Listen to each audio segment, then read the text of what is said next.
Now at this time, I'd like to turn over the podium to our MC tonight to take us the rest of the way home, Shane Freebie. Come do it, Shane. Thank you, Mark. I'm going to take a moment here to hear from our guest speaker tonight. We have a former track announcer at Lebanon I-44 Speedway and Speedway USA in Bolivar. He also authored Fendered Fury. Please welcome Pat Sullivan.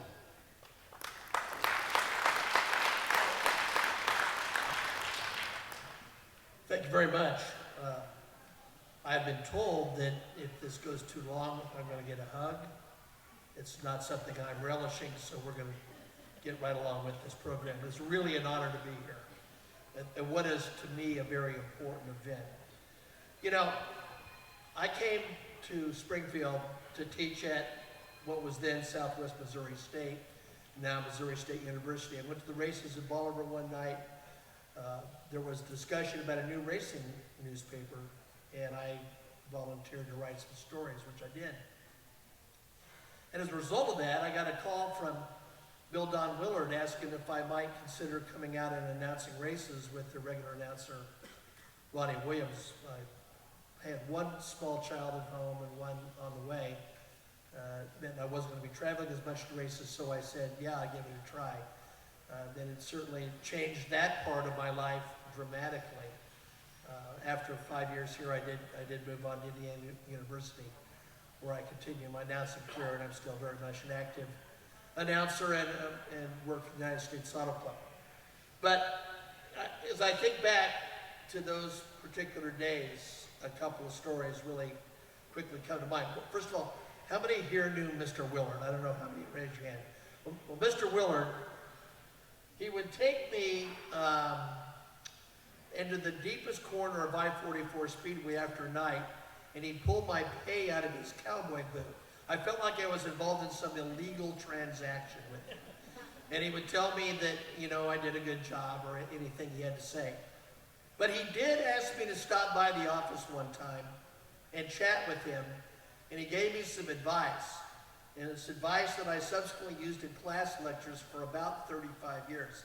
Now, it's not very specifically difficult advice, and I think it's something all that you can understand, but if you knew Mr. Willard, you can understand what the delivery was. He pulled me in his office and he says, I'm not going to mention the driver's name, but he says, do you know so-and-so? Well, it was the driver's wife. I said, yeah, I do. And he said, well, what do you think? And I said, well, I think she's a pain in the ass. But I think she's right about 90% of the time. Mr. Willard looked at me and he said, son, can I give you some advice? And I said, sure. And he says, you can learn something from a smart person. And he looked over the top of those glasses and he says, you can't learn anything from a dumbass. And those are words to live by forever, of course. But the two biggest memories I have of I-44, there's many, and actually of Bolivar, the ones that you might appreciate. Then one of the individuals involved is a friend of mine to this day, who's been very instrumental in my career, and that's Tony Stewart.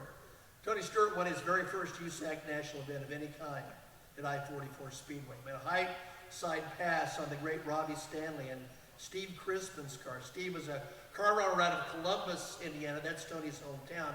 And Steve had seen him running go-karts at the Bartholomew County Fairgrounds. That racetrack, by the way, is now named for Tony Stewart. So I go down to the interview, and Tony Stewart looks at me and says, man, I can't get out of the race car. I go, what do you mean? He says, I'm not getting out of the race car. I said, yeah, you're going to get out of the race car. And he says, well, I peed my pants on the parade lap. So I said, Tony, you got a dark suit, it's a million miles away. You can do the interview. So the next time USAC came to I-44, now some of you know Tony and his whole routine. I went up and I said, you can rest easily, Tony, because I've got an extra pair of pants, so if you got a problem, I've got you covered. And that resulted in Tony putting together 5 of the most creatively put together swear words of my life that ended with his suggestion about what he thought of me. But subsequently, when I moved to Indiana, he was very instrumental in helping me get an announcing gig. The last story is about Larry Phillips, right? Now, I don't know what kind of criteria you need to be in the NASCAR Hall of Fame, but my God, does that guy have it or what? But like a lot of people, I was initially really afraid of Larry. Larry would bark at me sometimes when I would do interviews, and my friend Mark Riddle took me to his garage, and I was a little nervous and intimidated, the whole 9 yards. But I did get back in his face one time, which I think he sort of appreciated. I thought, you know, I'm not going to let this go on any longer. I'm going to give it back to him. So there comes a day at I-44, some of you were probably there, and Larry and Mike Wallace just start beating on each other, and they're not going to stop. They are just driving right at each other. It goes on and on and on and on. And so finally we had to black flag him. And Larry's fans who did the cowbell every time he made a pass aren't hopping mad. They're throwing rocks at the booth. We had to lock the door. I thought I might die here. I'm sort of exaggerating, but not terribly. I was pretty scared. So the next day, I mean, I've told this story on Flow Racing, so somebody might have heard. The next day, I go to sign in at Bolivar, and Larry's right in front of me. It's my worst nightmare, because Larry's behind me, and he's leaned over, and he's signing in, and he turns around and looks at me, and he fixes me right in the eye. And he goes back, and he looks at me again, and he says, "I hate every SOB at that racetrack." Then he pauses and he goes, "Except you, but I like you barely." That was Larry in a nutshell. But as we go full circle, I think about the fact that I saw Mel Kenyon win at this racetrack in the late 1970s. On Sunday, I did an interview with Mel Kenyon. He's 92 years old. His brother is 90. They're still working today. Part of the racing family we have. I lived briefly in Humboldt, Kansas. I pulled in the parking lot. The very first time I ever went to race there, and a guy gets out of the car, says, "You're a race fan?" He says, "Yeah." I said, "I am." And he says, "Well, you got to watch these guys named Folk, and there's this guy named Zimmerman who's pretty good too." Well, he's pretty good. That's why he's up here on the stage today. But the last thing to say, I've been fortunate. I did the public address at IndyCar. I interviewed Tony, his very last ever NASCAR win in Sonoma. I've got to work at some of the great places. I got to work at Formula One. I got to be one-on-one with Michael Schumacher and meet a young Lewis Hamilton. That happened because of what happened here. That's what happened because this part of it changed my life. But for all of that I just said, the most important racing and the most important part of racing in America is local, backbone, grassroots racing. It's the most important racing in America, and without it, we don't survive. Understand that. Without it, we don't survive. I heard a man over here earlier tonight talking about the Kansas City area. The original Lakeside Speedway, Riverside Stadium, Olympic Stadium, Marshall, Missouri, Savannah, Missouri, all the places I went are gone. They're gone, right? They're gone. And you see this picture back here. We may never be able to get back to that area, that part again of our racing lives where people came by the thousands, but we need people to come. We need people to support it. We need those young people that we just saw to become race fans. Too many times I look out at the crowd and people look too much like me. We've got to turn that around. We've got to be ambassadors of the sport. And this is why this group is so incredibly important, folks. This is incredibly important. Because when I came here from Lawrence, Kansas to teach here, and I was in this area, I understood that there was a racing history and a lineage and a culture and a heritage that people were proud of. And they should be proud of it. And we should continue it and we build on it. And all of you are important in that. This thing has to be kept alive. And it depends on every one of you as an ambassador of the sport. So congratulations to the inductees, the track champions. We salute them, and let's just keep racing alive. I appreciate you having me.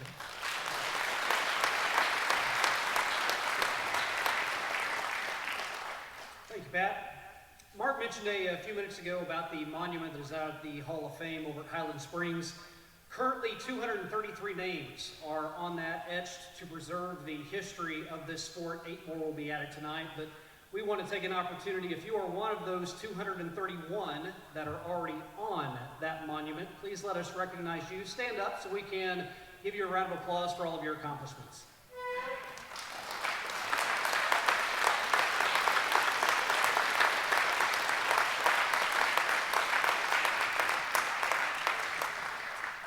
There are 2 categories, the legends and the pioneers. Legends are those people that were behind the wheel. They were the ones that made things happen on a nightly basis inside the car. The pioneers, those are those that are mainly behind the scenes, promoters, engine builders, car owners. Those are the individuals that we will recognize tonight.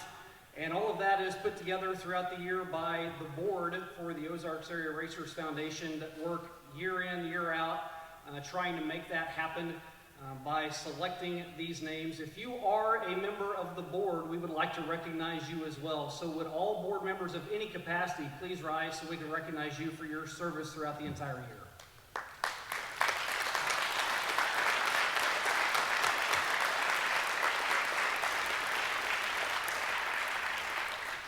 If you know someone that you believe should be etched in stone as a legend or a pioneer, there are a couple of different ways that you can go about making that nomination. First of which, I know the scholarship applications are down on this table. There are also written applications that you can stop by and pick up. You can turn that in.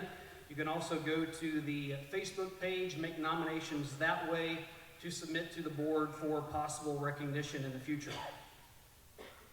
We mentioned these sponsors earlier on this evening, but we want to mention them one more time. The corporate sponsors: O'Reilly Auto Parts, Lucas Oil Speedway, Lone Oak Printing, Monette Speedway, and Green Lawn Funeral Home. Thank you so much for all of those that are helping in a financial capacity to make tonight happen. Time to meet our 8 inductees. We will go back and forth between the legends and the pioneers, starting with the legends. And our first legend to be inducted tonight had over 20 track championships. Ron Boland helped solidify himself as a Hall of Fame member with over 400 career victories. We give him this award posthumously tonight. Here to tell us a little bit more about Ron is Greg Petrosky.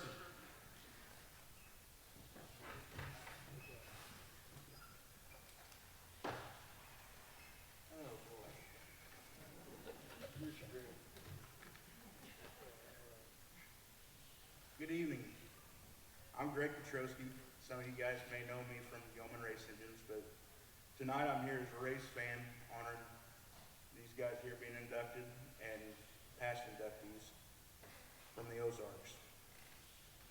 Whenever we received the news that Ron Boland was being inducted into this Hall of Fame, we were all pretty excited. He's my biggest hero in racing. I'd pick him over anybody, but I really wasn't expecting to hear the news. But whenever I heard it, I knew from being here before that there'd be 2 speeches. These 2 clowns back here didn't realize that. So they kind of put some of this on me, and I don't know how many words they'll say. So, after numerous discussions and storytelling between Brian and Lil Ronnie and the old crew guys and stuff,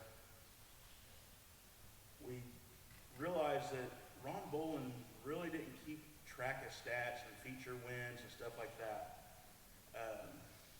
Honestly, he was just worried about, he was real focused on getting that next win. So he didn't ever really tell us stories about past wins, anything like that. That's kind of tough for us. So we just tried to do our best and do some research on it. Me personally, I was born into this mess. I've heard stories of me rolling around in his late model tires when I was 2 years old. I was told about how I hooked a ratchet strap around my tricycle and pulled Randy McAllister out from underneath the race car while I was working on the race car. He didn't find it quite as humorous as everybody else, but they still signed me up for it. I remember being about 8 years old, walking around, and they're putting together engines. They all did their own engine assembly back then. Ron Boland was probably one of the best engine assemblers that I know of. So back then they used to run a magneto ignition. And I remember the guys, they come around, they hand me that thing down, hold on that ground wire on that magneto, and spin that gear real quick. My dad came up to me and said, don't you dare spin that gear. It'll shock you pretty good. So, there's also other times I remember whenever they used to paint the bodies on the late models and stuff, you know, it just come in a bare body. And there's a guy there that they kept on referring to as Kruger that was, hanging the body on this late model. So I went up to him being a little kid. I was like, are you Freddy Krueger? He goes, well, yes, I am. By that time, he takes off chasing me with a drill and 10 snoops. So it wasn't until about, probably about 5 years ago that I learned that guy's name really was John Frederick Krueger. So anyway, I've always been a part of the Ron Bolin deal. I was born into it, but I was honestly on the tail end of his greatest years, and so I don't, I have some cool stories to tell, but nothing like what these guys and the pit crew guys do. Ron Bolin started kind of getting introduced to racing by his uncle from Fort Scott, Blue X, Richard Sharp. One story that I do have from Ron that he told me that was, he was always excited to go racing with Richard, but his favorite thing was he got to ride in the race car and hold the brake on the way to the racetrack so the race car wouldn't fall off the trailer. But he did mention that the race car or the trailer didn't have floorboards, and so they had to go down gravel roads kind of intentionally, and he goes, that part wasn't real fun. Ron started his racing in the early 70s. The X Juniors would be equipped with his favorite big block and later small block Moparts clear into the 80s, and would later finish his career with an all aluminum small block. One story that my dad's told before that I always love hearing, I'll make him tell it all the time, but before Facebook and Marketplace and Race and Junk, they had to find things out of the National Speed Sport. And so they found some old Mopar engines, old ARC engines, and a Chrysler kit car. Well, my dad just got a nice Dodge pickup that he's proud of, and they hooked a trailer up to it and went to Michigan to pick this stuff up in the middle of winter. He said the roads were covered, and it was Ronnie's turn to drive because he was going to take a nap. Well, he woke up, and he said all he knows is the radio was blaring some rock and roll. The truck was sideways in the middle of the road. They're going down a hill, and he said the trailer was out in front of them somehow. He said, but Ronnie didn't care. He was having the time of his life. He was just, and the crew guys, they have stories like that. Just, they probably had the most fun out of anybody, I'm sure.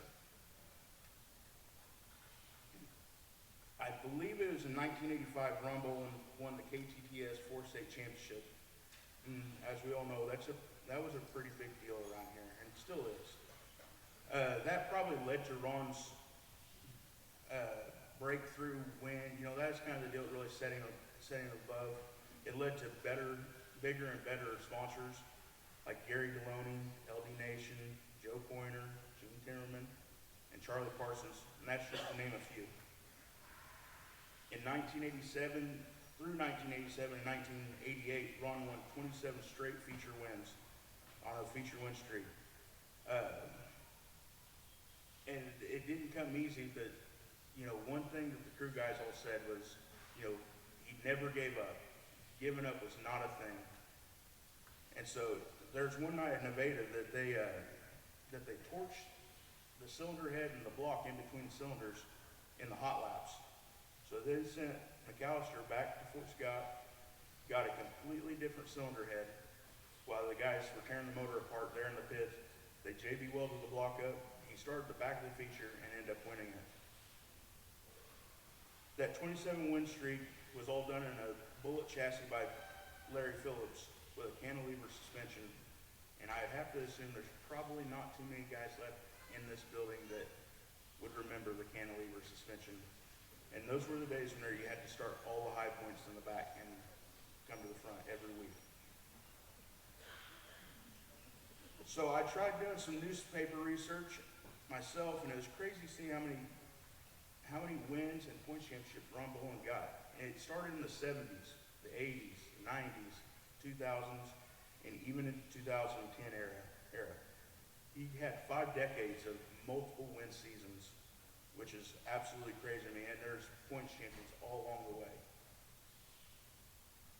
There's one night at Adrian Speedway, Ron was set to start on pole of the feature, and Alan Vaughn had showed up because MLRA was off that time, and Alan didn't have any points, so he had to start in the back. And so whenever they were doing driver's introduction, they asked Ron, they said, hey, or they were talking to him, and Ron said, hey, put me in the back, and we'll race our way to the front. And the crew guys, whenever they tell that story, they said it was amazing to watch those two battle through people on that little bitty bull ring and come to the front. That one, the X Junior happened to come out on top.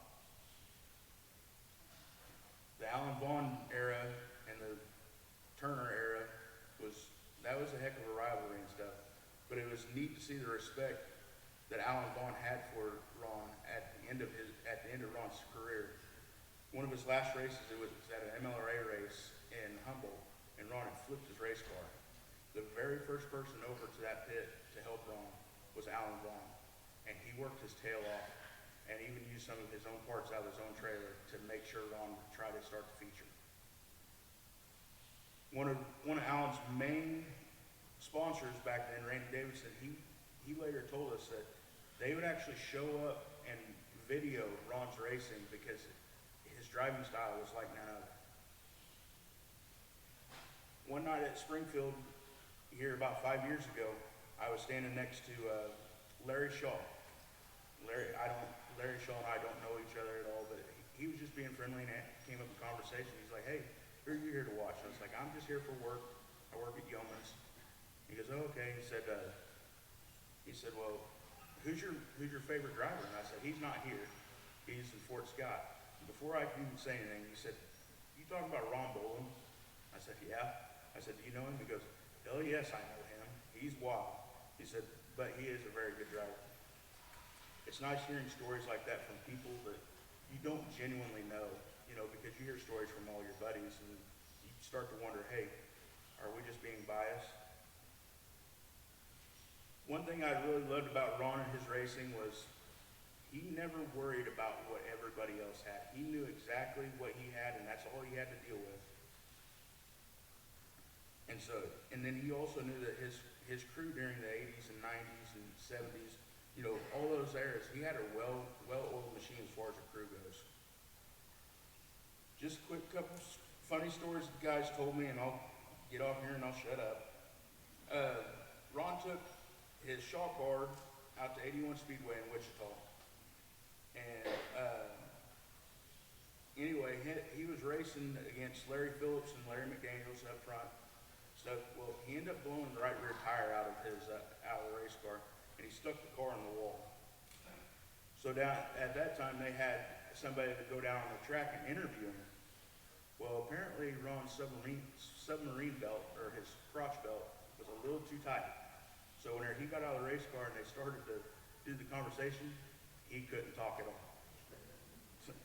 And I remember whenever I was, probably 12 or 15 years old, I put the seat cushion in the race car for him. I always asked him, I said, why don't you have a crotch belt in this thing?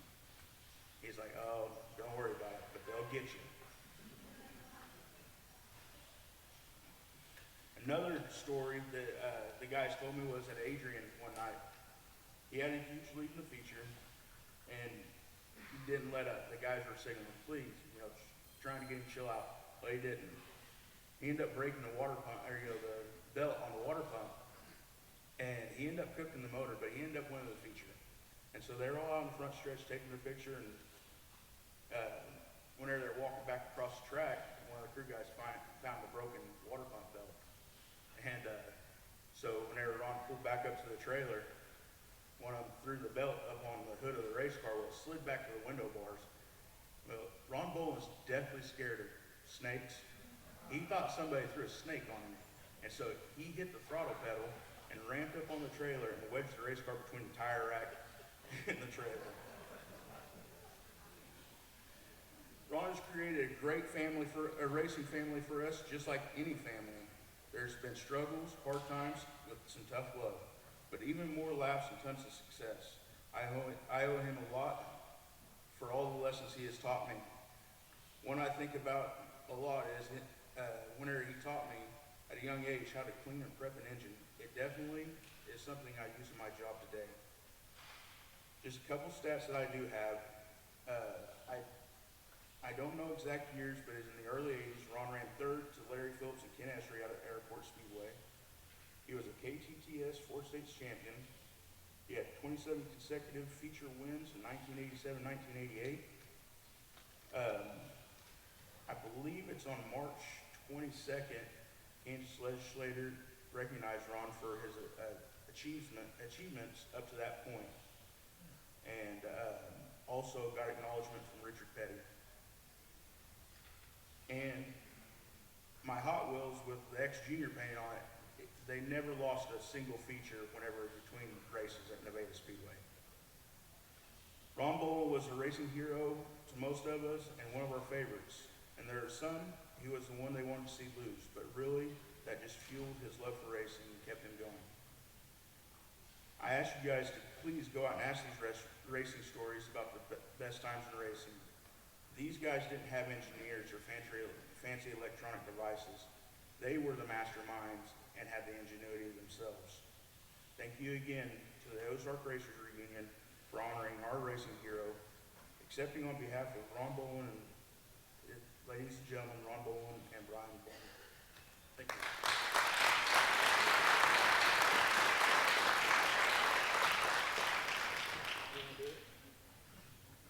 As you can tell, I drew the short straw. To be honest with you, I don't know if you would have got my dad up here. He didn't like talking in front of people. But if he did, he would have been late. He would have had to go last. He would think it's real funny that I have to be up here doing this. My dad would be honored to be getting this induction and to be in it with the special group that's on this wall. We would like to thank the Racers Hall of Fame, its committee, and all the people that make it possible. We would like to congratulate all the other inductees tonight. I think my dad would say he would not be in this position without his family, the pit crew of 5 different decades, and all the great sponsors through the same years and the amazing fans. As a family, a race team, and a fan base, we are honored to accept this induction on behalf of X Junior.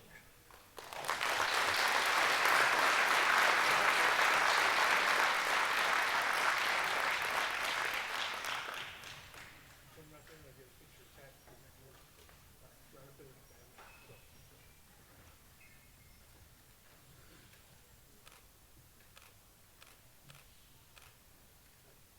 Good, congratulations, guys.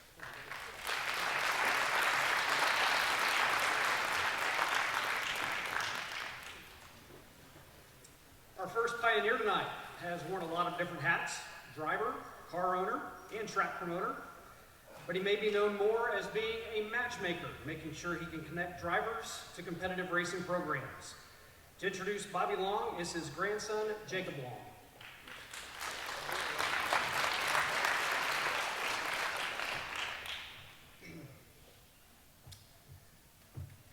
When I was trying to write this speech, I was trying to think of a couple sentences that would encapsulate my grandpa's time in the racing world. And all that kept coming to my mind was his grit and passion for this sport. Truly embodies the spirit of a pioneer. When my grandpa was younger, he didn't grow up with much, but he always found ways to work towards his goals. And with someone so little, what he lacked in financial blessing, he made up for with grit, determination, and hard work. A funny story that he has told us grandkids about when he was little that speaks to this grit determination. When he was little, he would go out into the pastures where he lived at. He would catch wild rabbits and pigeons to breed them to make money. And I don't know if you've ever gone rabbit hunting. That would be pretty hard to do, to catch a bunch of them by hand. But it's stories like that that speak to his drive to do things that he had his mind set on. His first year of racing, he actually blew 13 engines. 13.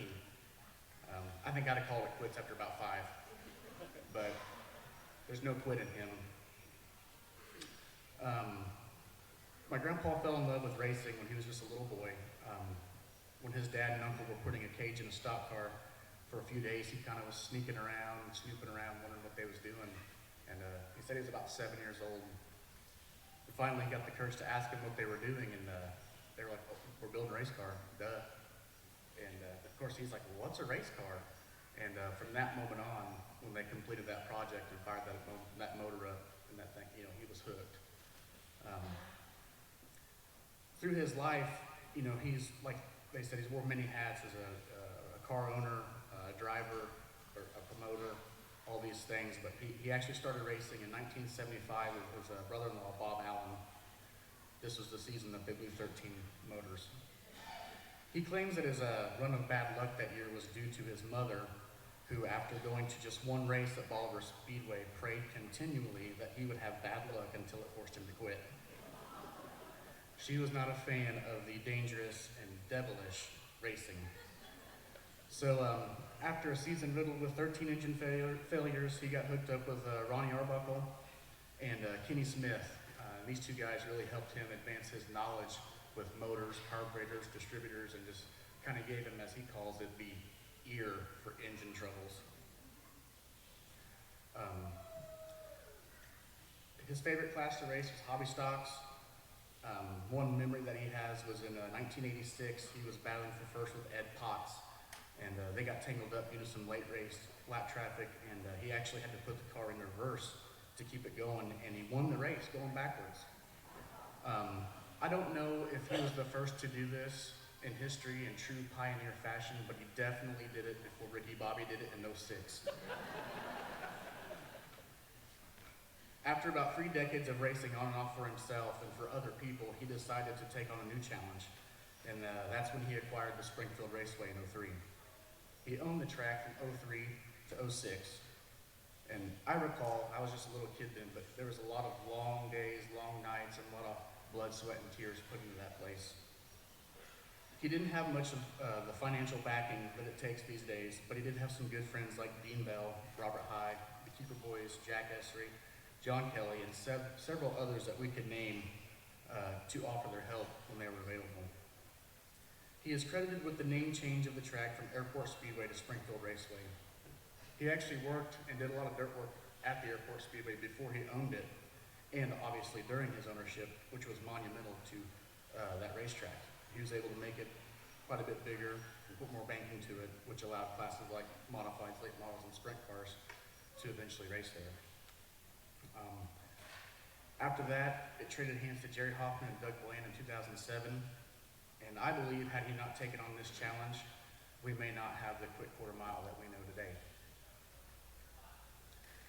Through trials and tribulations like divorce, loss of loved ones, cancer, a few heart attacks, and a stroke, nothing has kept him away from racing. Every racer or fan goes through a season of discouragement or at times wanting to quit. I know I have, and I'd say a lot of you have too. But a pioneer of the sport always comes back to the sport, no matter what the trials are, no matter the tribulation. Just the other day, we were on the phone, and he said, and I quote, "Jacob, I just love racing, and every time I leave the racetrack, I just can't wait to come back next Saturday." It's this type of mentality that speaks to the true spirit of a pioneer. So, although he hasn't owned a track or raced in several years, he still has his hand in racing. He currently owns 2 B-Mods, one driven by Trevor Drake and the other by his dad, Scott Drake. And my dad is taking a turn driving that race car, and so have I. These days, he spends most of his time calling and harassing all of us guys and his family and his friends that race with words of wisdom. And he even has a bunch of parts that he's willing to give other people to keep going in their weekly racing. There are many different types of families to be a part of, but I thank God that I was born into a racing family. Some people may say that he's not a true pioneer of the sport, but I can tell you that he is, because only a select few people in this area can truly say that they've raced for themselves, they've raced for other car owners, they've owned and operated a running racetrack, and have stepped into the position of owning a couple race cars that are winning race cars. So on behalf of him and everyone else up here, I'd like to say thank you to all the people involved in the reunion for keeping the sport alive. And congratulations to all the inductees, and God bless you all.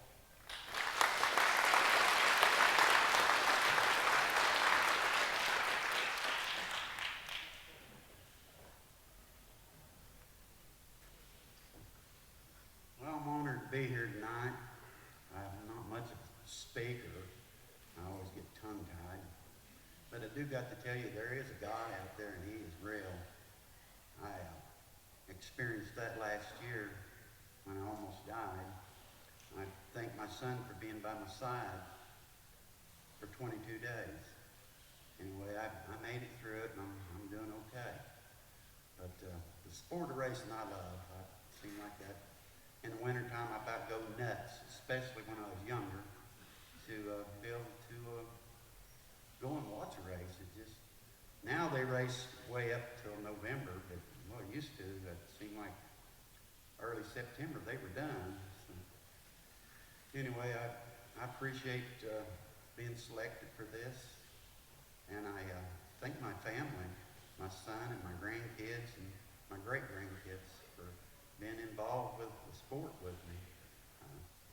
My son, he drove a car for me, and my grandson drove a car. And I've had a few other people drive cars for me.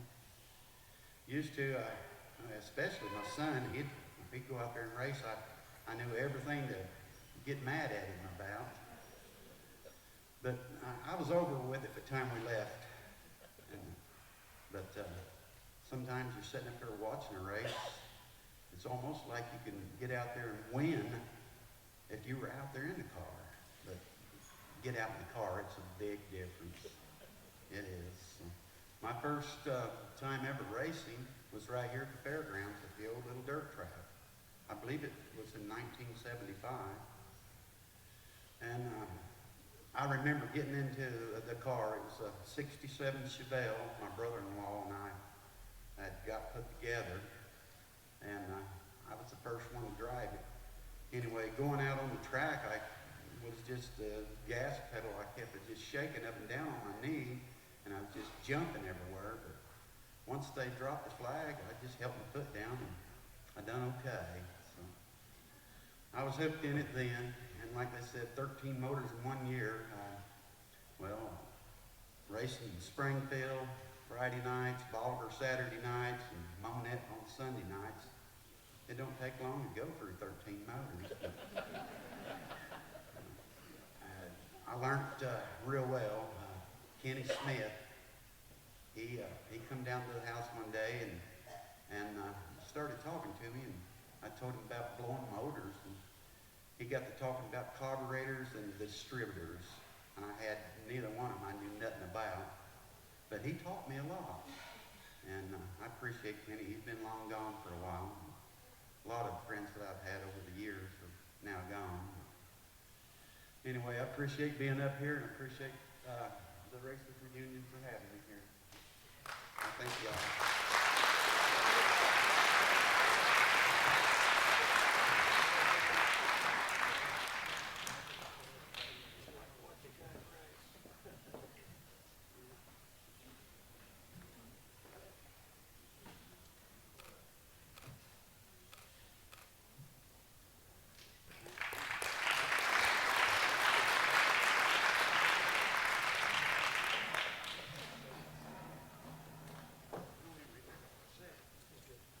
Our next legend picked up victories on both asphalt and dirt, including 3 championships.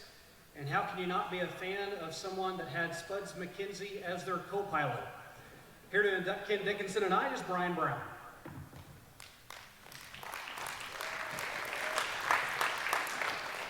So, as most of you that know me know, I'm pretty bashful. I don't like to talk very much. When I got the call from Kenny when he asked me to do his introduction, I was flattered, honored, humbled, all those things. And I tried to think back. I've been fortunate enough to race with Kenny for a lot of years and be around him, and tried to really struggle to write this speech to where it really did him justice, per se. So if this speech is not good, my wife wrote it. if it's good, I wrote it. It's pretty simple. But before I begin, though, I would like to, I've thought multiple times if I ever was to do this, what I would, first thing I'd say, well, it's pretty simple. Hello, my name is Brian Brown. I'm an addict. I'm a racing addict. I fill my addiction on Friday and Saturday nights at multiple tracks throughout the Midwest. This is to define Kenny Dickinson as that, very much so. I would like to take a second before I begin my speech that I've actually prepared to recognize Margaret. There's no way that there's no way you can define what Margaret has meant to Kenny and Kenny has meant to Margaret. For where there's one, there's another. I've been privy to see that for a lot of years, and I only hope my wife and I make it in the same way, the way they have. So, without further ado, here we go. When trying to come up with a word to best describe Kenny, a few came to mind and I couldn't just pinpoint one. True racer, old school, dedicated, respected, and most importantly, spuds. If those of you didn't know or didn't go, and a lot of your dirt guys, and I get that, have no problem with that, but for those of you that knew him, to see that iconic dog flip on, the light flip on when he got to the lead, a stroke of genius, brilliant marketing, but really, really cool as a kid could see. The problem is all of these words are fitting, but their definitions come up short of telling the whole story, because Kenny D is truly one of a kind. There were many words to say, some fitting, some inappropriate, most of the four-letter variety. I probably won't go into that. It's not an age-appropriate crowd, but you get the picture. Kenny began his racing career at Lynn Creek Speedway. On the beautiful outskirts downtown metropolitan area of Lake Ozarks, he ran until the last year at 2024 in Lebanon, and I raced against him in his last one. And I doubt that he's done, but you never know. He raced for 28 years without missing a single race. Now think about that. Ball games, sports events, anniversaries, date nights, mow the yard nights. I don't even guess I need to go any further. He raced accumulating at least 200 plus features, and as they had talked about, Ron, we didn't keep stats because we didn't need to pat our ego on Instagram or Facebook. He raced to race. He raced to get the $7 trophy. That's what we all did. That's what we all do. He's raced and accumulated, to the best guess, over 200 feature wins, multiple track championships at approximately 32 dirt and asphalt tracks: Missouri, Arkansas, Oklahoma, Kansas, Iowa, Tennessee, Wisconsin, Illinois, Florida, Louisiana, Mississippi, Colorado, Texas, and even California. Let me put that into perspective for you. The talent level that he was competing against can pretty much be described with two letters and a number. LP 75. For those of you that don't know or understand this would be the equivalent of being Josh Allen today for the Buffalo Bills facing Patrick Mahomes. In 1996, approximately, we were trying to kind of figure that for sure, but out of 20 starts, Kenny won 2 features, but finished second 17 times to the same guy that won 5 Winston Racing Series championships, Larry Phillips. In my opening, I used the word dedicated. In the late 80s, Kenny's brother called him and said, "Hey, there's a race in Pocahontas, Arkansas. Pays $1,000 to win." Kenny says, "Well, I don't have any money, I'm broke." I said, "Well, you got a checkbook, don't you?" "Uh-huh." "Yeah? So?" As you well know, I've only done it about 37 times. He went to the gas station, stroked off a check for some fuel, and headed to Arkansas. Gets down there, pays $1,000 to win, checks in, strolls out, wins the check, $1,000, walks up to the promoter, says, "Any way I can get that cash?" The promoter says, "Yeah, $50, I'll cash it for you." That's the difference of then versus today. While down there in Arkansas and feeling pretty good about himself, he had also been told to race the next night in Siloam Springs, paying $1,000 to win. He went, he cashed that check as well. In the late 90s, Kenny lost the motor, showed up at I-44 with no car. One of very few times I can tell you that happened. Walking down the hill, he and Margaret get approached by LP. Where's your car at? I said, blowed up. Says, well, why don't you go get my other car? Phillips was in a pretty tight points battle with Greg Biffle. And at that time, the way it worked, for those of you who don't know, NASCAR, well, there's no internet. I know, it's amazing. But anyway, they did a deal where car count, there's a formula, and car count and number of starts and number of top fives and top threes, that all factored in. So it's very, very imperative that they not lose a car. So Kenny's like, no, I don't really want to get in your car. I mean, he's dying to, I'm certain, but he's, trying to be all politically correct. LP's like, well, he kind of gets mad and turns around, stomps off, goes down the hill.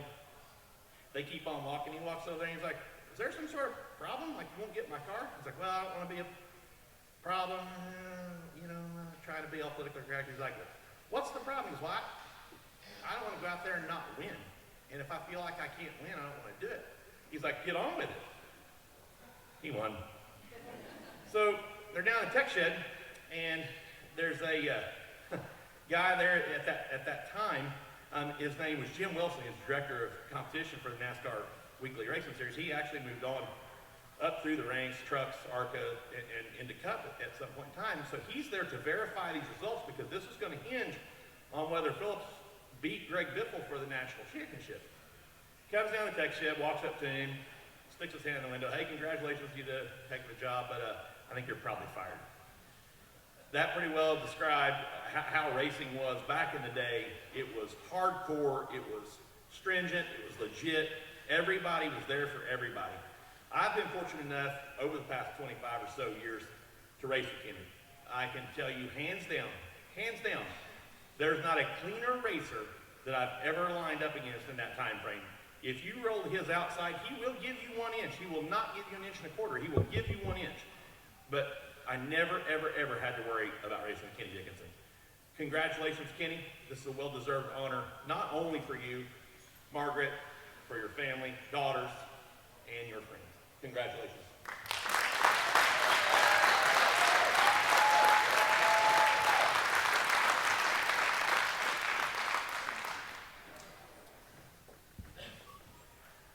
First off, I need to make sure that I thank 3 very important groups of people right here for me getting to stand here. Number 1, all these people you see around here with these yellow shirts on, as far as I know, they ain't got no paycheck. They're doing this because they love this deal.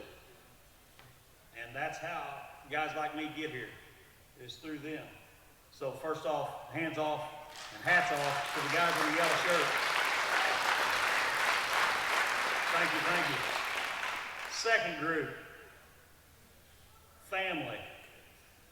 I can't be here without them, and you can't even imagine what I put them through for however many years, 40? Yeah.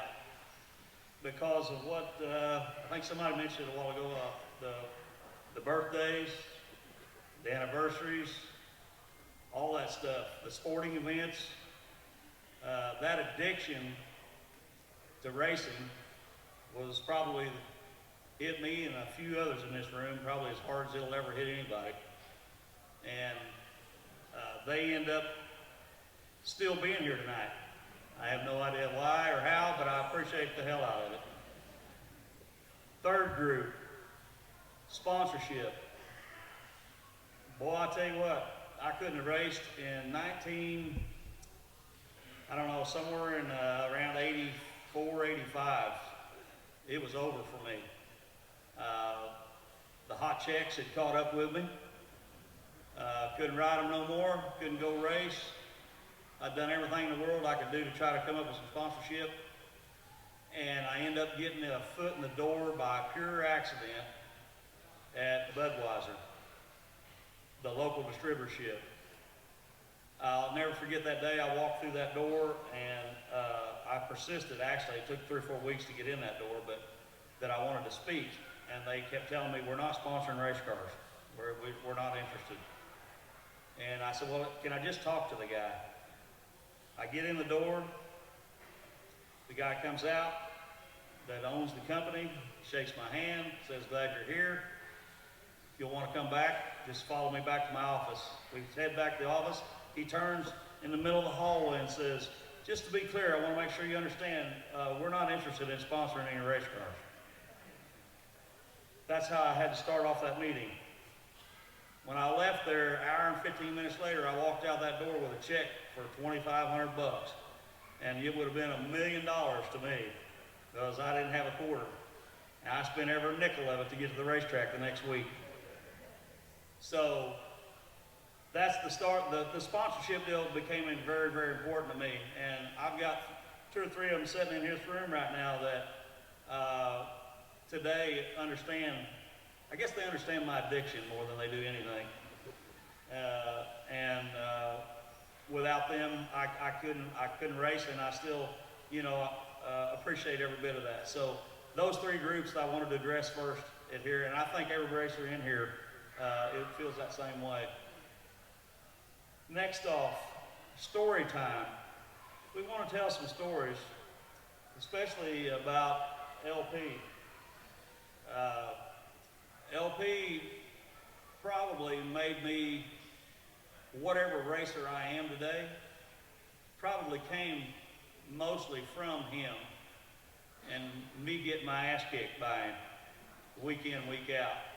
It just drove me to, kind of like Bobby was talking about, that 13 motor deal. For me, it was a drive whenever I ran second to Larry to come back the next week and try to outrun him every single week. And boy, you had your work cut out for you, didn't you, Danny? If you want to win against the LP, you had to have it together. But anyway, over the years, we became really, really good friends, and him offering me a car to drive, and one in particular night I can think of, again, it happened later on, getting ready to win a championship. I don't remember, I have no idea what years because we didn't keep track of them. Getting ready to win one, and I can't get a motor together. I can't get one together, I can't be there, and I'm 3 points out of winning this thing, which I want to win. I call LP and I said, you got any motors, anything at all, any parts, anything? And he says, well, not really. Why? What do you need? I said, I need it all. I ain't got nothing. I said, I blow it up, I ain't got nothing. I said, I want to win this points deal. And he says, well, let's just do this. Let me just send Stanley, who was one of LP's pitmen and with him for years and years. He said, let me just have Stanley load the car into my truck, my trailer. Stanley will just meet you at the racetrack, and you just use that. And we won't have to worry about this motor deal. He never asked for a nickel, a dime, a check. He never asked for nothing. And he sent that race car to Lebanon. And I won a race.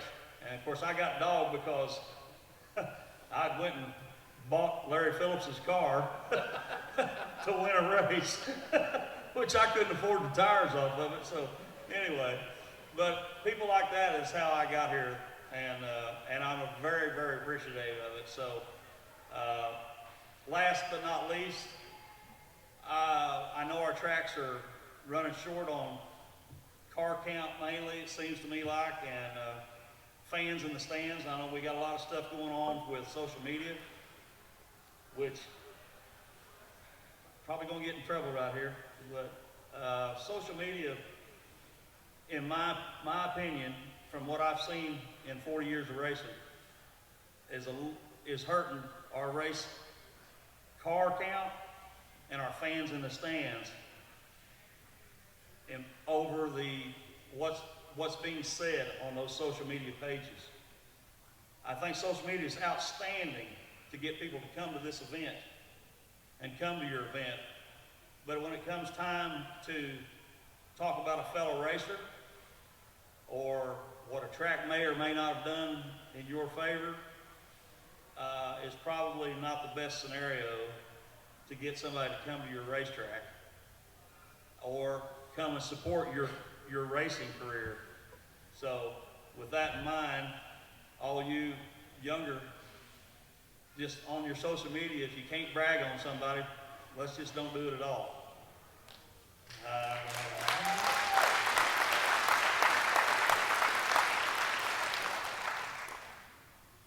What else?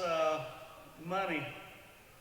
This day and age, I mean, I know that it's been tough for guys to go race at the racetrack to enter a late model, well, actually right now at this point at any division, it doesn't matter what it is, because of what's been allowed to race with the extensive amount of money that it costs. If our promoters that are in this building tonight would just stop for a minute and realize that to put on a great show at your racetrack, a guy don't have to spend 50, 60 grand on a car. 30 grand, he don't have to spend that. So, I don't know what the number is for everybody, but if they just back up just a tad, I think our racing would get a little bit better in that regard also for our fans and our car counts that I think are failing right now. So, didn't come tonight to get on a soapbox, but my addiction drives that soapbox pretty hard. And believe me right now, if that dollar figure had come down just a tad, I'd have another car tomorrow, and I'd run a full season trying to win another championship next year. That dollar figure just ain't, for me, I just can't get them to come together for myself personally, but I'm so glad that some of you all do and still support these racetracks.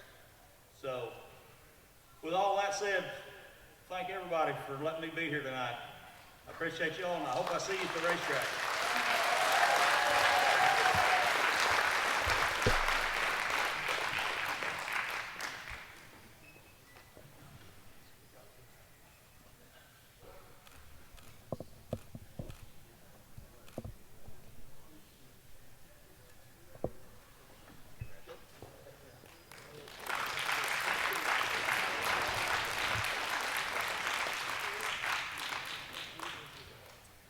Well, there's only one thing that connects a race car to the racetrack, and that's the tires.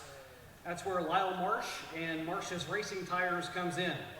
The Pioneer Award will go to him posthumously tonight, but here to tell us a little bit more about the innovator from Siloam Springs, Arkansas, and to accept the award on his behalf is Denny Felker.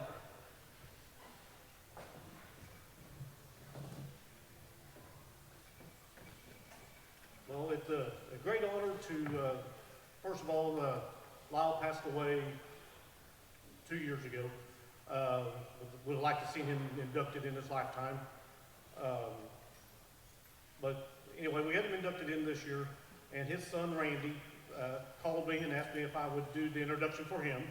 And I was a big honor because Lyle Marsh, if anybody in here knew him, he was probably the biggest race fan there ever was, and never took anything for the way it should be. He would think outside the box and come up with some of the weirdest things that you ever heard of and make it work. I remember when I was probably 10, 11 years old, I was at an NDRA dirt race, and Lyle Marsh always had gray hair. I don't know, just never had any hair but gray. He's walking around with these little orange rings in his arm in boxes, and just an orange ring. And I'm sitting there looking, and I asked my dad, I said, what is that guy with them orange rings? What are them orange rings? And Dad goes, that is something called a bead lock. And I go, what's that? And Dad goes, well, where we're sheet metal screwing the tires on the wheels, he's came up with a way to weld to the wheel where we don't have to do that no more. And everybody in here that races now, a bead lock is common. I mean, you don't know how to race without it. But back in those days, it was so revolutionary and nobody even knew it. But anyway, the fast forward there, that was a great deal. Him and my Uncle Corky were very good friends, and so I got to know Lyle very well. My next real run-in with Lyle was when I worked for Larry Phillips, and we decided to go do the pavement thing. And Lyle come in and said, Larry, I want you to put on my carbon fiber wheels I just came out with. And Larry looked at him, he goes, oh my God, he goes, we'll try them, but you're mounting the tires. He goes, Larry's afraid these wheels are gonna blow up when they aired up. Anyway, Lyle goes, all right, I'll give you wheels and I'll come and mount them. So every Tuesday, Lyle would show up to the shop and mount our new tires for next week. And we won that Winston Racing Series championship in '89. But that's just how dedicated Lyle was to his ideas and his thoughts.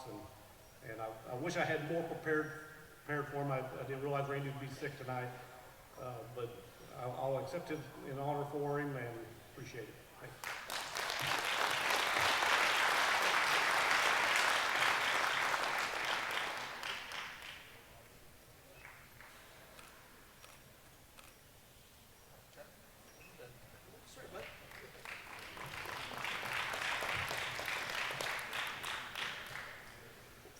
If you watch the evolution of I-44 Speedway over the last few years, it's gone back and forth from asphalt to dirt. But Jim Hayes was able to dominate on both, winning championships no matter the racing surface. We lost Jim just a few short months ago, but we still honor him tonight as a legend. Here to share memories of Jim is his nephew, Justin Newman.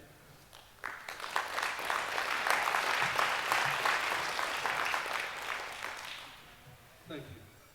Just like Brian was saying about Kenny, Jim started his career in 1980 at Lake Ozark Speedway, there at Lynn Creek. His racing career, he raced till 2008. I guess, whenever I-44 opened up, I guess they run Sportsman there with J.C. Newell and a bunch of them. And then they started a class that was modifieds. In 1985, Jim won the track championship there at I-44 in modified. And then I guess whenever it went back to asphalt I don't remember what the year was it went to asphalt, but anyways, I started helping Jim in '99, and I got to work around a lot of great people. I got to spend time with Kenny, and I know Kenny and Margaret and Jim and Louisa, they was really good friends, and they went on trips and stuff together. But in 2000, Jim had some great sponsors behind him. He had Lone Oak Printing, Rubel Racing Engines, and Bill Willard. Bill Willard was a big influence on a lot of people's racing careers. And in 2000, he got the opportunity to win a track championship there at I-44. He raced against David Bates. There was a lot of great racers at that time at I-44. Back whenever I-44 went back to dirt, Jim ended up getting a dirt car, and he went dirt racing for a little bit. He ended up selling the dirt car, I think, to Kenny. And then, I guess in 2007, he decided he wanted to go racing again, so he ended up getting him another modified and going B-mod racing. Then his career ended in 2008. But Jim's definitely been a great influence on a lot of people. He's been a good mentor to a lot of new racers. Whenever he showed up there at the racetrack, Ronnie Williams always announced his name as Gentleman Jim, and he was a friend to everyone. He was just a very likable guy, a very humble guy. He didn't have the greatest equipment at times, but whenever he did have good equipment, you better watch out because he'd lay one on you. But no, I would like to thank the Racers Reunion for recognizing my uncle. Beyond my family and myself, we're very humbled, and he was very excited to hear about this. Jim passed away this last October, but he was aware he was getting inducted into the Racers Reunion Hall of Fame. It's an honor for myself and my family. So.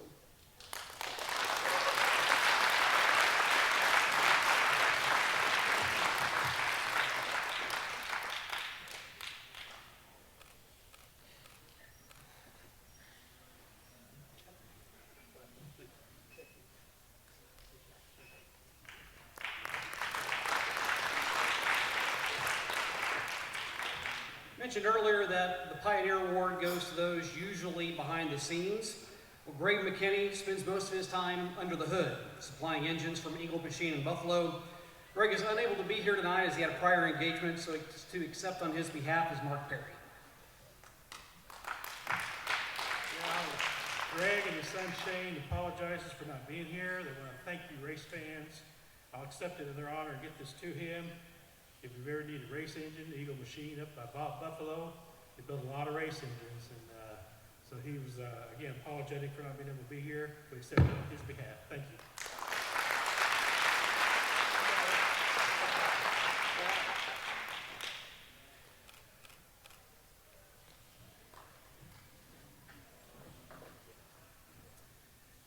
Very few drivers can say that they have won races over the span of 5 decades. That's just one of the rare accomplishments that our next legend can lay claim to. Here to tell us more about the historic career of Randy Zimmerman is Michael Bryant.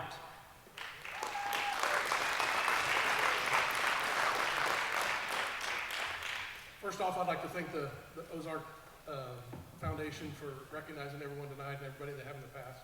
And thank you guys for all turning out. This is an amazing turnout for this. Randy started racing in 1980 at Nevada Speedway in a late model. He went on to win 250 plus races across 7 states, 31 racetracks. Randy has won 15 modified track championships, 1 late model race track championship. He also competed in 94 different racetracks across 16 different states. That's a lot of miles up and down the road. And I know his wife Marnie drove a lot of those miles because I rode in the back and slept.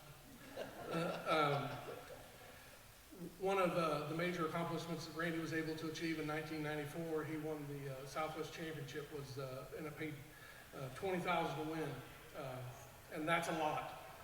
Back then, we raced cars that were $12,000 to $15,000 car, brand new. I know that the motor, when we picked that motor up that we won that race with, it cost $2,000 brand new for an Amon motor. And for those economics whizzes in the crowd, today that's equivalent of about $42,000. So Randy was the first one to ever win $20,000 in a modified. Huge accomplishment. Went on to win the Texas Series state championship there in 1995. There was a point in time that I really thought Texas was home because it seems like every 2 weeks we were down there racing, whether it be in Amarillo, Waco, around Dallas, Greenville. We won a lot of races and a lot of money in Texas. Also, 1997 won the Rough Rider Classic in North Dakota. Everybody always talks about bad luck and chicken. We kind of took an oath that we didn't really care, and we went to KFC before that race. And in 2 years, going to the Rough Rider Classic, we brought home $28,000. So that tells you a lot. Then went on to 1998, won the America Modified Championship in Batesville, Arkansas, one of my favorite racetracks. Also winner of the inaugural NCRA Modified Division race in 81 Speedway at Wichita, Kansas.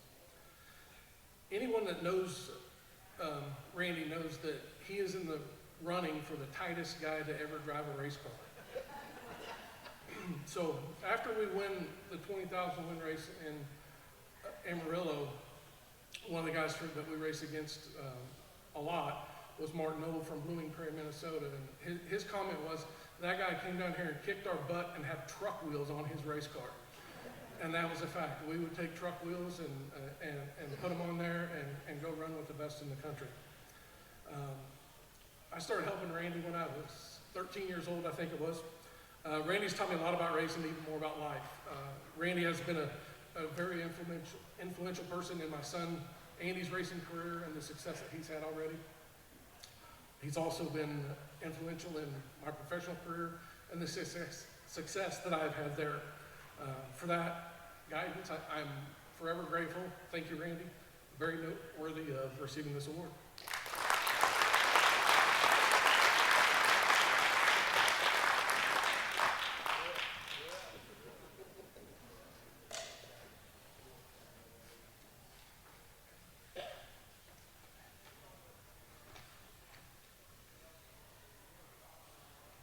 First, I want to thank our Lord and Savior for sending his son to die for our sins. I've been very lucky to have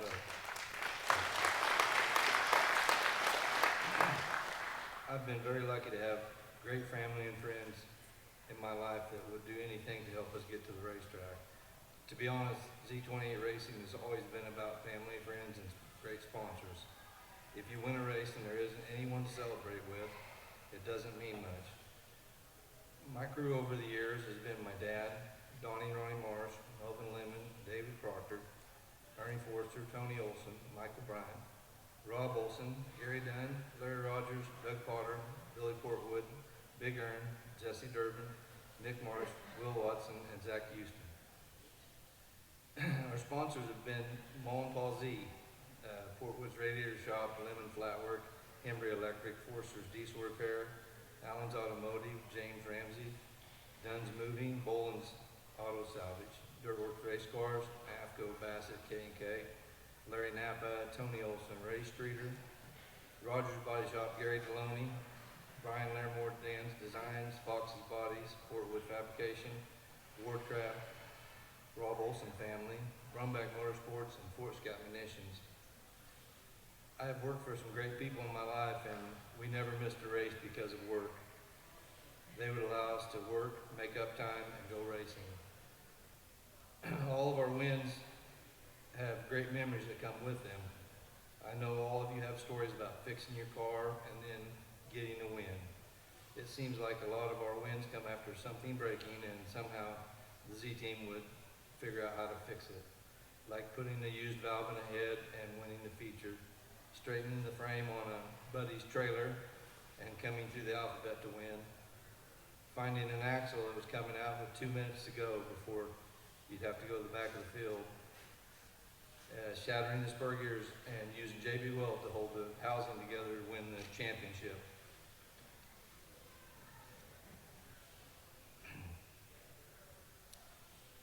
I know this is one of the few places I won't have to explain why we spent all the hours we have building trailers, race cars, motors, haulers, and all these years. The day I met my wife was the best day of my life.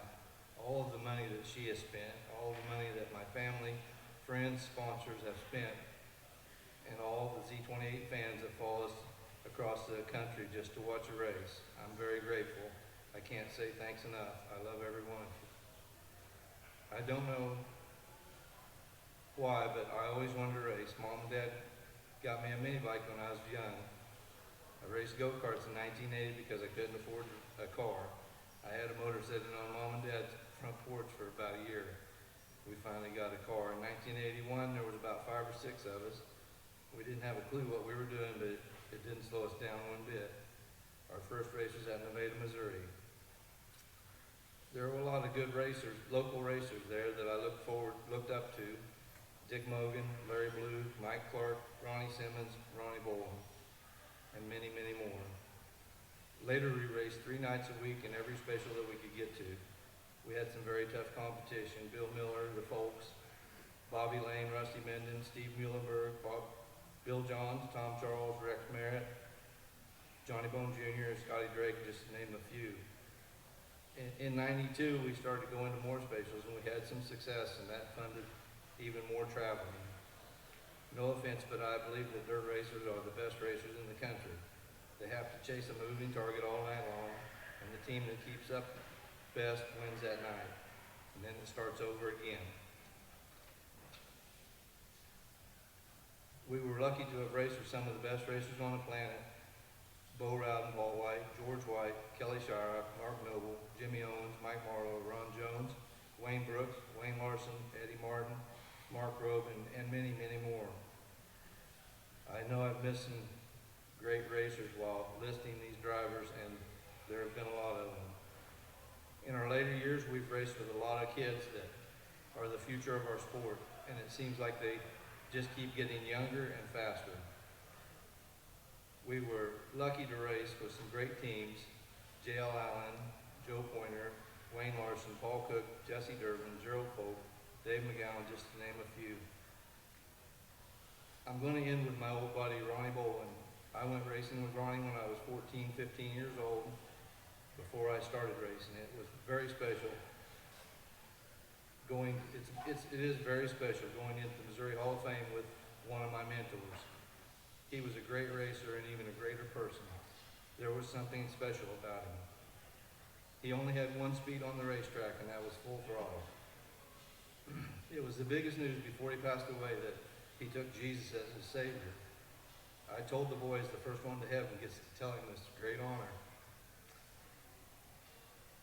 I appreciate the board of the Ozark Racers Foundation for including me in this group. It's a great honor. Thank you.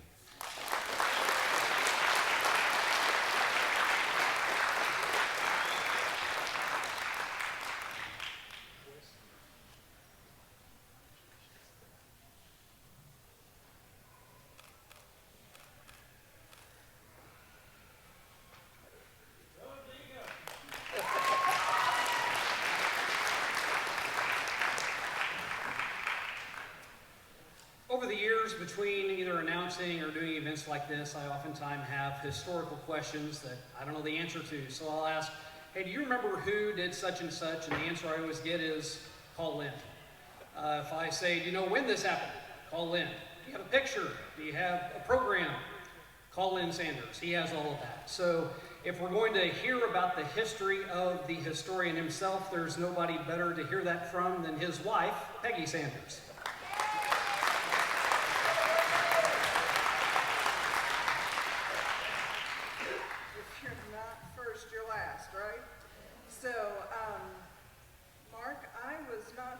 Choice to introduce him. Mark was his first choice, but I pulled the wife card and I said, I'm going to introduce you. No kidding though, I appreciate you all thanking the people in the yellow shirts for all the hard work that they do. And Mark and Lynn work so close together. They do all these behind the scene things that nobody really knows happens, but they would know if it didn't happen. Sign the contract to rent this place, insurance to have it, pick up artwork, pick up programs, t-shirts, they do sponsorships, they do all kinds of things behind the scenes, so they do a lot. So anyway, I'm going to introduce you. So the year was 1976, the summer of 76. I was a senior in high school in Aurora, Missouri, and our friends were going to set us up as a blind date, or set me up with a blind date with this gentleman from Springfield, and he didn't call, and he didn't call all summer. And he didn't call till the 1st of November. So I thought, okay, we'll go out. And we got married, and the rest, as they say, is history. The reason I found out later that he didn't call that summer was because he didn't want a new girlfriend to mess up racing season. And the reason he didn't call till after the November 1st was because, if most of you remember, it was the World Cup 400 at Odessa, at I-70 Speedway at Odessa, the end of October. So I didn't get the call, so he didn't want me to mess that up either. So we had 2 daughters. We raised our daughters going to the races every week, teaching them to stand reverently for the national anthem, and that corn dogs and hot dogs are gourmet food, and popcorn is a food group. We traveled all over going to races and following our heroes and taking the girls to fan appreciations and spending the night in Talladega Speedway in the parking lot, and that was probably not one of our more proud parenting moments. But anyway, we did that. Once they grew up and we became empty nesters, we continued to travel to tracks, making memories, and it was on one of these trips we went to North Carolina, and we had heard that someone was raising funds to renovate North Wilkesboro Speedway. You could pay them some money and take 3 or 4 laps around the track in your car, and Lynn thought that sounded like big fun, so that's what we were going to do. When we got to the track and paid our money, he takes out a package of candy cigarettes and rolls them in his t-shirt sleeve. And I said, what are you doing?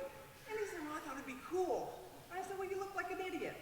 And he said, I don't look like an idiot, I want to be cool. And so we get to the track, and around the track we start to go. And I said, we had smoke coming from somewhere, but I guess it was just tire smoke. But I thought we were going to blow an engine. And I said, okay, now you don't only look like an idiot, you're acting like an idiot, and this minivan has to get us back to Missouri.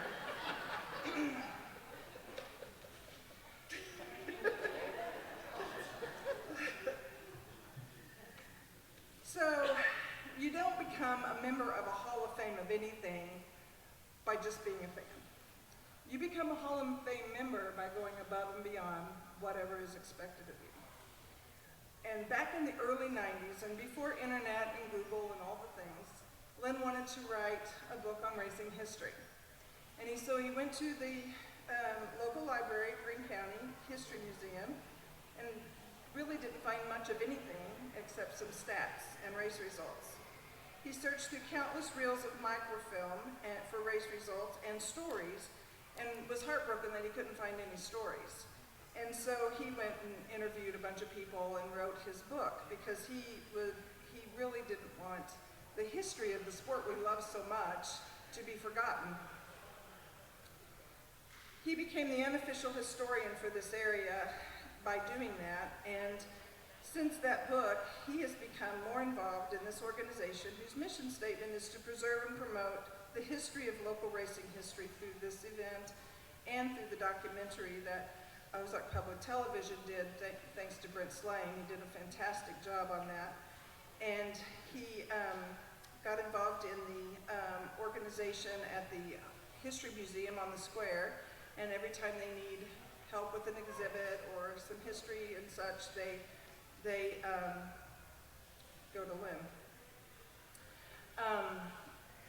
As I mentioned about his book, just as a side note, I was in a hospital waiting room about a month ago, waiting for a friend to get out of surgery, and there was another group of people that their loved one was having surgery, and the lady came over to me and said, "Aren't you the wife of the guy that wrote the history book about racing?"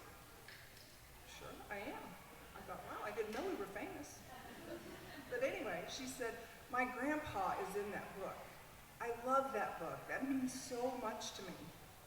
And that was music to this historian's ears over here. That's what it's all about. He was also commissioned by the Greene County Library to identify several pictures that have been donated, and now they have a database on racing in the library for research. He's been the resource guy for a lot of people. And when they have a question about a specific race, someone will call, and Lynn will talk about that race like it was just last week. He knows who won first, second, third, who spun out, he knows all the things. And he'll ask me, "Don't you remember seeing them race when we were," and I'm like, "No, I don't, but I'm glad you do." History is just simply a compilation of stories. There are many avenues to remember Larry Phillips, the Wallaces, the Eisenhowers, Carl Edwards, Mark Martin, Tony Stewart, but Lynn wants your stories of your heroes to be remembered. All of the memories are important. All of your families, neighbors, friends are important. The kids who were allowed to work on their grandpa's car, or who have all the fond memories of going to their local track every week, are important. So all of your stories are important, and he shares this award with you. Lynn wants all of your memories to be remembered, not just the big names. He wants all of them, because anybody that's ever turned a wrench, changed a tire, fueled up a car, what have you, he wants all of your memories to be remembered. So without further ado, I'm privileged to introduce to you the next member of the Ozark Area Racer Hall of Fame in the Pioneer Division, the most fun guy to sit with at a race, my husband, Lynn Sanders.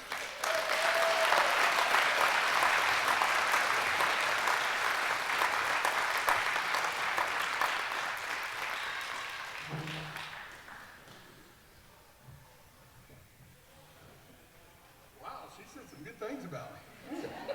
And we've been married over 40 years. We must be doing something right here. First of all, and most importantly, it's a great, great honor to be inducted into the Hall of Fame. I feel as though racing has given me more than I've given racing. Through the years, I've gotten to work with some of my racing heroes, made great friends and great memories. And that means so much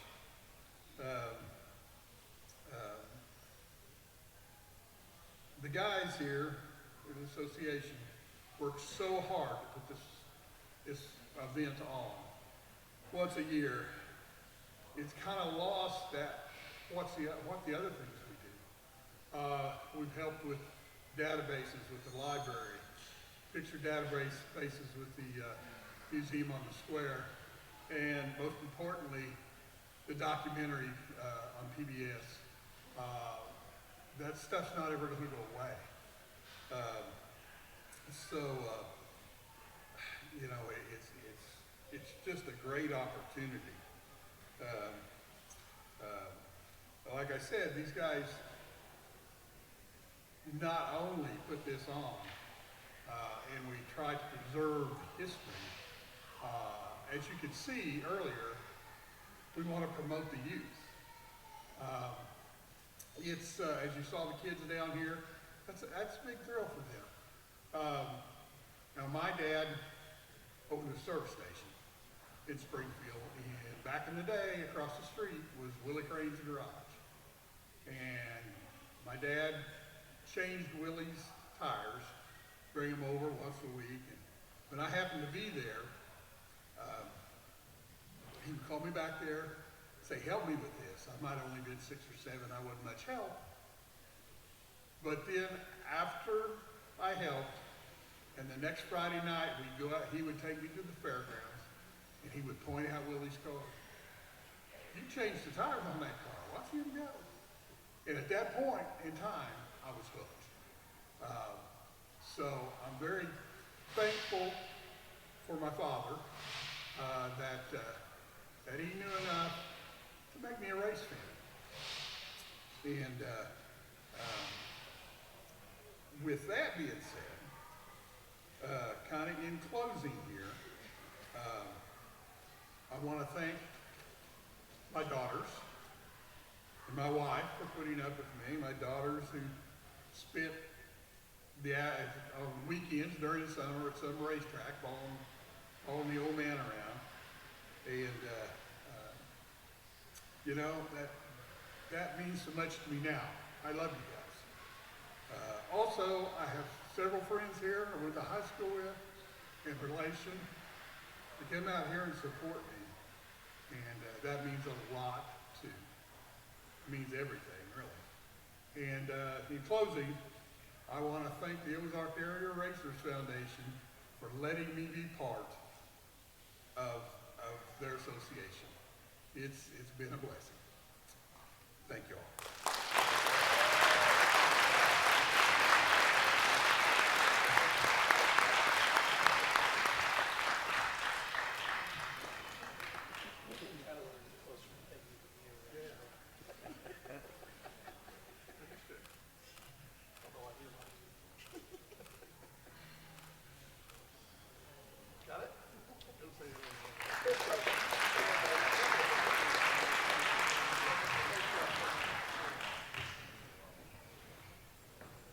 Ladies and gentlemen, once again, if you would please, all 8 of our inductees, would you please give them one final round of applause for their accomplishments here tonight?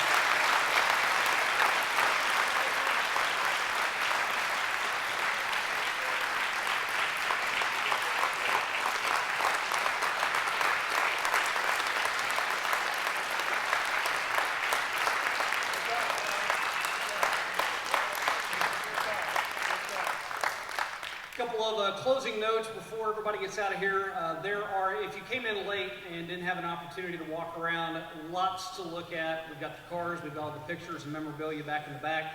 Still have some booths set up, some of our local tracks over there. Please feel free to stop by, talk to them, get some schedules, get some information on the upcoming year. Again, racing season is just around the corner. Please go support your local tracks, your local drivers. We need that more than anything else. Thank you once again for coming out tonight. Until next year, safe travels getting home. Thank you.